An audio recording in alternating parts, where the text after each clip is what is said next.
નમસ્કાર। રાજુલા તાલુકાના બરબટાણા પ્રાથમિક શાળામાં 77મો પ્રજાસત્તાક દિવસ ઉત્સાહ અને ગૌરવભેર ઉજવાયો। આ કાર્યક્રમમાં રાજુલાના સિનિયર વકીલ અને સરપંચ કનુ કામડિયા મુખ્ય મહેમાન તરીકે ઉપસ્થિત રહ્યા।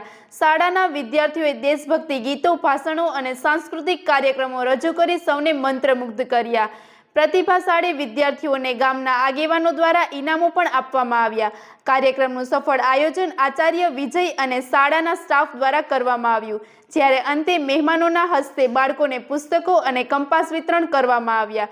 ગામના આગેવાનો, વડીલો અને નાગરિકોની વિશાળ ઉપસ્થિતિ વચ્ચે કાર્યક્રમ ભવ્ય અને સ્મરણીય બન્યો। વધુ સમાચાર માટે જોડાયેલા રહો આરપી ગુજરાત ન્યૂઝ રાજકોટ।